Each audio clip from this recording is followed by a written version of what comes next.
understanding the foundational principles of how the nervous system works and how the artificial system sheds light on that, how the biological system sheds light on our Flosman, who some of you have heard me tell the story, who's a Nobel Prize physicist here at Stanford. Well, he's a theorist, actually, won the Nobel Prize for superconducting, work on superconducting, early work on superconductors. And he talked to a bunch of us neuroscientists in the early gusts of enthusiasm at NSF meeting about the brain initiative. And he said, about all these new techniques, all these petabytes and exabytes of data we were going to get. He said, be careful what you wish for. At the end of 10 years, you may have disks and disks full of data and simply be 10 years older. And that is the problem that Tom is trying to address, and that many people in the computation theory are trying to address.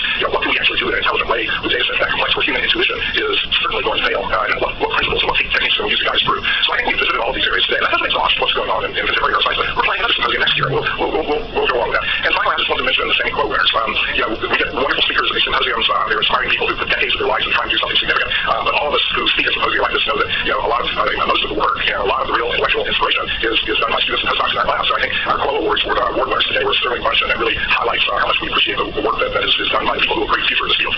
So we're going to close the symposium now. We will have some wine and finger foods and great intellectual foods and posters on the lawn downstairs. Unfortunately, this is today, not tomorrow, because tomorrow will be raining this time.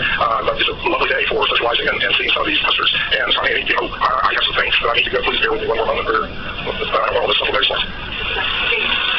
There we go. So I really want to thank the SNI staff, the Neuroscience Institute staff. So Tanya Raschke is a member of the executive committee, but she is as most of you know, our associate director of operations, and she works tightly with the SNI staff. And many of you have got emails from some of these people who work tirelessly on our behalf: Rula, L.S. Meyer, Kathy Lau, Taylor Miller. Amy Adams has been hugely important. She's in communications, actually been promoted to a new place in communications and become a law firm, but she's looking out for us. And Amy has written some beautiful stories and done some beautiful social media things on behalf of you and SNI over the last few years, and we're glad she's staying at Stanford. Those last two names there, Mara McKenzie and Patrick Goodrich, are our colleagues in office and development who are working very hard on fundraising for the building, for the Big Ideas program, for our postdoctoral fellowships, for everything that we're able to do, and we wouldn't be able to do much of any of it without them. Others who helped today, you can see their names down below. I won't go through them one at a time, but Susan Matthews was particularly helpful in putting together a lot of this details, and of course my executive committee up there. So with that, I will close the official proceedings and meet you down the lawn for refreshments and posters. Thank you very much. For more, please visit us at stanford.edu. Stanford University. My name is Bill Newsom. I'm director of Stanford Neurosciences Institute, and I want to welcome you here this morning. I'm just setting the stage here. I'll go out of the way very quickly so we can start in on this outstanding scientific symposium. Just as a way to update you on some news about the Stanford Neurosciences Institute, we have just finished our third year of operation, and the XCOM has tried to really have laser-like focus on the big three. Our big three things we've been focusing on here in the first 3 to 5 years are people, research, and facility. And we're making progress on all three fronts. On people, we have hired 3 new junior faculty at this point, and one, Dan Yammons, has actually started his faculty position. He started September 1. His background in computer science. His faculty position is actually in psychology. I think Dan will be joining us later. I don't see him in the room right this minute.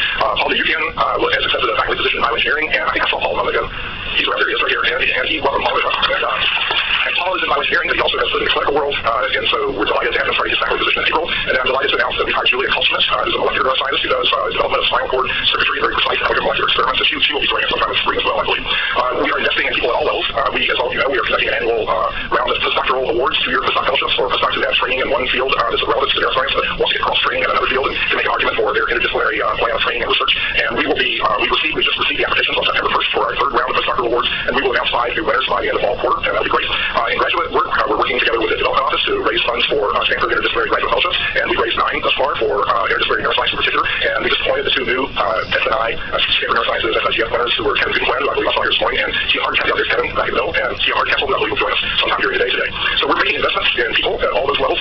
In research, we're very excited that we are in the midst right now of the review process for round 2, phase 2 of our Big Ideas and Neuroscience research projects. We've had 7 teams